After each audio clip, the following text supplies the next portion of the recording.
Selamat pagi saudaraku yang terkasih dalam nama Tuhan kita Yesus Kristus. Kita bertemu kembali dalam sapaan renungan harian pada hari ini. Kita berdoa. Kasih karunia Tuhan kita Yesus Kristus, kasih setia dari Bapa dan persekutuan Roh Kudus itulah kiranya menyertai kamu. Amin. Renungan harian untuk kita pada hari ini yaitu yang tertulis dalam kitab 1 Raja-Raja 3 ayat 9. Maka berikanlah kepada hambamu ini hati yang faham menimbang perkara untuk menghakimi umatmu dengan dapat membedakan antara yang baik dan yang jahat. Sebab siapakah yang sanggup menghakimi umatmu yang sangat besar ini? Dibaheni lehon matuna posomon rohana petas laho manguhum bangsomi asahoboto manirang nadenggan sian narwa aitung ise manatuk manguhum bangsom namar muliaon. Demikian pembacaan firman Tuhan. Saudaraku yang terkasih dalam nama Tuhan kita Yesus Kristus. Pekerjaan untuk menimbang yang benar dan yang tidak benar, yang salah dengan yang tidak salah, bukan hanya pekerjaan hakim atau kejaksaan atau yang berhubungan dengan pengadilan, tetapi juga diberikan kepada setiap kita yang percaya supaya kita mengetahui apa yang benar dan tidak benar. Ini merupakan sesuatu hal yang sungguh indah dari permintaan daripada Raja Salomo, apa yang akan aku berikan kepadamu, kata Tuhan kepadanya. Dia mengatakan, berikanlah aku hati yang faham menimbang perkara yang menghakimi umatmu dengan dapat membedakan antara yang baik dan yang jahat. Salomo meminta hal yang terbaik di dalam kehidupannya. Dia tahu jelas tujuannya menjadi raja sebagai apa. Saudaraku yang terkasih, ketika Tuhan memberikan kepada kita tanggung jawab, jabatan atau apapun itu, sudahkah kita mengetahui apa tanggung jawab kita dalam setiap jabatan kita? Entah kita seorang memiliki jabatan di negara ini, atau di pemerintah, atau bahkan diberikan tanggung jawab di gereja. Entah kita sebagai pemimpin KOR, atau bahkan sebagai penatua, atau bahkan sebagai banyak hal yang kita kerjakan.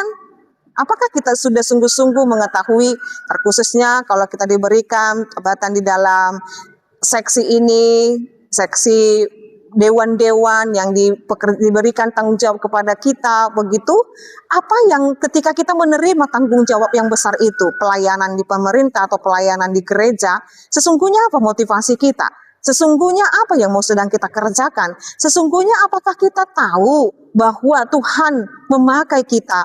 Lalu apakah kita mempergunakan itu dengan berkata, Tuhan, Engkaulah yang memimpin aku, sesuailah rencanamu atas kehidupanku ketika aku menerima tanggung jawab ini. Maka ketika diberikan kepada Salomo tanggung jawab itu, dia menyatakan bahwa bagaimana caranya aku menimbang atau memberikan yang terbaik kepada bangsa yang sangat besar ini. Seorang pemimpin di pemerintahan, seorang pemimpin atau bahkan di gereja, atau bahkan seorang yang diberikan kepercayaan untuk tanggung jawab dalam pelayanan di sebuah gereja kita secara khusus, apa yang kita minta? Tak lain tak bukan adalah kita menjadi pribadi yang takut akan Allah. Semakin dipercayakan kepada kita sesuatu pekerjaan atau pelayanan, kita harus menjadi pribadi yang takut akan Allah. Semakin dipercayakan kepada kita suatu tanggung jawab, entah itu di pekerjaan di pemerintahan, atau pekerjaan kita sehari-hari, atau pelayanan di tengah gereja, kita harus semakin berhikmat. Oleh karena itu, orang yang menerima tanggung jawab adalah orang yang mau tunduk pada hikmat Tuhan. Maka takut akan Allah dan hikmat itu sama halnya dengan tahu membedakan yang baik dan yang jahat. Jadi bagaimana kita akan mengakomodir dan bagaimana kita menjadi berkat di tengah-tengah umat atau bahkan di tengah-tengah masyarakat yang kita pimpin itu.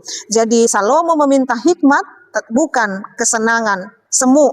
Jadi ketika kita diberikan suatu jabatan, kita diberikan suatu tanggung jawab, bukan sesuatu hal yang untuk kita banggakan, untuk membuat kita menjadi orang yang menjadi sombong, tetapi mau menundukkan diri, itu sesungguhnya mau menundukkan diri di hadapan Tuhan.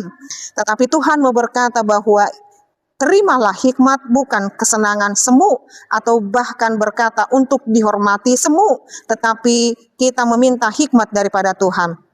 Karena apa? Kita meminta hikmat daripada Tuhan karena kita tidak mampu dengan kekuatan kita sendiri. Kita tidak mampu dengan kekuatan kita sendiri. Kalau dipercayakan kepada kita suatu hal, itu kita tidak mampu dengan kekuatan kita sendiri. Maka saat ini terimalah hikmat daripada Tuhan dan menjadi pribadi yang takut akan Tuhan, bahwa itu semua dimungkinkan supaya kita mengetahui mana ya yang baik, mana ya yang benar, mana yang tidak baik, mana yang tidak benar, itu sesungguhnya Tuhan berikan kepada kita untuk membedakannya. Saudaraku yang terkasih, semua hal itu untuk kemuliaan Tuhan. Maka dalam hal ini, nyatakanlah dirimu menjadi berkat dan nyatakanlah komitmenmu untuk melayani Tuhan di aras pelayanan apapun itu. Saat ini mari kita berkata, biarlah hikmat Tuhan yang mengendalikan kita secara total, biar kita mengetahui apa yang baik dan benar. Ketika kita dapat menimbang apa yang baik dan benar, apa yang tidak baik dengan yang tidak benar, kita akan memilih kebenaran itu menjadi jalan kita, dan yang tidak benar itu kita perbaiki untuk menjadi benar di hadapan Tuhan. Amin, kita berdoa. Ya Allah Bapa kami sungguh bersyukur. Terima kasih Tuhan, Engkau mengajarkan kami untuk dapat menerima hikmat daripada Tuhan, supaya kami dapat menimbang banyak hal dalam hidup ini, supaya kami tetap berjalan teguh berdiri di hadapan Tuhan dan terus menyukakan hati Tuhan. Terima kasih Tuhan, Engkau pimpin kami dengan Roh Kudus-Mu, biarlah Engkau yang berdaulat dan berkuasa. Kami berdoa kepada seluruh umat-Mu Tuhan, terkhusus pendengar renungan harian ini, Tuhan berkati kehidupan mereka, pekerjaan mereka, rumah tangga mereka, anak-anak mereka, kerinduan-kerinduan mereka. Tuhan kiranya boleh mengizinkan terjadi dalam kehidupan mereka. Dalam nama Yesus Kristus dan pimpinan Roh Kudus kami berdoa dan mengucap syukur. Anugerah daripada Tuhan kita Yesus Kristus, kasih setia adalah Bapa dan persekutuan Roh Kudus, itulah kiranya menyertai dan memberkatimu sekarang sampai selama-lamanya. Amin. Selamat pagi saudaraku yang terkasih, Tuhan Yesus memberkati. Shalom.